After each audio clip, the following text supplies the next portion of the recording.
تھی وہ شریعت تھی۔ اب لا تلقوا بأیدیکم الی التہلکہ، یہ قرآن پاک کی ہر بندہ پڑھے گا اپنے آپ کو ہلاکت میں نہ ڈال، بالکل غلط مفہوم۔ بھائی قرآن مجید میں جہاں یہ آیت ہے وہاں تو حکم ہے کہ خود کچھ حملہ کرو، تم اس کا غلط مطلب سن لو مجھ سے، بالکل آیت کو سیاق و سباق سے الگ کر کے پڑھ رہے ہیں، اس کو سمجھ جان بچانے کو کہ یہ ہلاکت میں اپنے آپ کو نہ ڈالنا۔ اللہ کہتا ہے جان بچانا اپنے آپ کو ہلاکت میں ڈالنا، جہاد چھوڑ دو گے بزدل بن کر اندر بیٹھ جاؤ گے تباہ ہو جاؤ گے۔ ایت یہ ہے ساری پیچھے سے آ رہی۔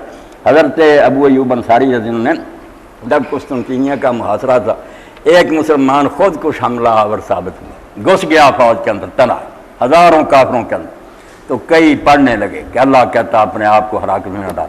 تو حضرت ابو ایوب انصاری نے فرمایا ظالمو، قرآن کی غلط تفسیر کر رہے ہیں، قرآن کا مفہوم بدل رہے ہو۔ یہ تو ہم جو انصار تھے پہلے حضور کا ساتھ دیتے رہے، جہاد کرتے رہے، پھر ہم نے کہا کہ مجاہدہ بہت پیدا ہو گئے، ہمیں اپنے یار باغوں کی بھی کچھ فکر کرنی چاہیے، کھیتیاں تجارتیں ہماری جو ہیں وہ مدھم پڑ گئی۔ اللہ نے وہاں اتارا کہ اگر جہاد چھوڑ کر تم ان کاموں میں لگ گئے تو اپنے آپ کو ہلاکت میں ڈالو گے، یہ کام نہ کرو۔ آیت تو اس لیے اتری اور پڑھ لے وہاں سارا، یعنی جہاد چھوڑنے کو اللہ نے کہا۔ اب ان ظالموں نے جہاد سے جان چھڑانے کے لیے کہ جان بچانی چاہیے، اللہ کہتا جان بچاؤ گے مر جاؤ گے، اندر گھسو گے کافر آ جائیں گے، اندر آ کر تمہیں ختم کر، اس کی بجائے بہادروں کی طرح نکلو، کسی کو مارو گے مر بھی جاؤ گے تو کوئی بات نہیں۔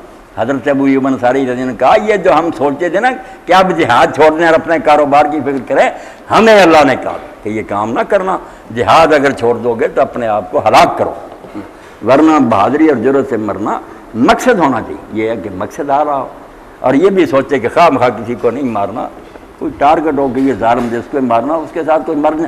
اب یہ سوال بھی پیدا ہوا، اب نہیں ہوا، پہلے ہی ہوا کہ اگر کوئی ایسا کلا آپ نے وہاں یہ ایسا حملہ کیا، وہاں بچے ہیں عورتیں ہیں، اور کئی تو مسلمانوں کے بھی ہوتے تھے کہ پکڑے ہوئے ہوتے تھے کافر، ان کو ڈھال بنا لیتے تھے آگے کھڑا۔ اب علماء اسلام کے سامنے سوال آیا کہ مجاہد یہ دیکھتے رہیں کہ یہ مسلمان ہیں ان کو قتل کرنا حرام ہے، یہ سوچیں جہاد کیا ہوگا، پھر گھر کو لوٹ جائیں۔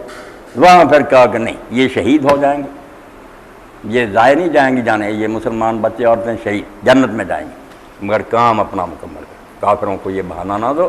یہ ساری باتیں طے ہو چکی ہیں، اور اگر آپ دیکھیں کیا کریں یہ مسلمان ظالم حکومت جو آج دین کو پھیلنے نہیں دیتے، ہمیں کہتے ہیں لبرل فلاں۔ ایک کتاب ہے جو پورے عالم اسلام میں بلکہ پوری دنیا میں ضبط ہے، نہیں پڑھنے دیتے، حالانکہ وہ پی ایچ ڈی کا مقالہ، 3 اتنی بڑی بڑی جلدیں، الجہاد والقتال، وہ الاوزاعی یونیورسٹی جو دمشق میں، وہاں سے اس نے ڈاکٹریٹ کیا، اور جو بورڈ تھا جس نے یہ ڈگری دی انہوں نے لکھا شروع میں کہ اگر اس سے آگے کوئی درجہ ہوتا تو ہم تجھے وہ دیتے۔ اتنی محنت اسلام کے بارے میں کہ جہاد ہے کیا، اس کی کیا قسمیں ہیں، کیوں اسلام یہ جنگ جوئی کرتا ہے، مسلمان علاقوں میں بغاوت کا کیا حکم ہے، ساری چیزیں اتنی تفصیل سے، ساری فقہوں کے حوالے، حدیثوں کے، بہت عمدہ کتاب اسلام جو ہے الجہاد والقتال، 3 بڑے بڑے حصے، مگر انہوں نے پابندی لگا رکھی کہ کوئی آدمی اس کتاب کو نہ رکھے نہ پڑھے۔ یعنی دین کے نام سے یہ کانپتے ہیں کہ اگر مسلمانوں میں یہ جذبہ بیدار ہو گیا تو ہم پھر کیسے ظلم کر سکیں۔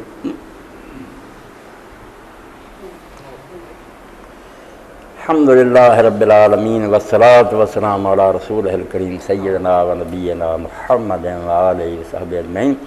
اللہم انصر الاسلام والمسلمین واخذل الکفرۃ والمشرکین۔ اللہم انصر من نصر دین محمد صلی اللہ علیہ وآلہ وسلم وجعلنا منہم، واخذل من خذل دین محمد صلی اللہ علیہ وآلہ وسلم ولا تجعلنا منہم۔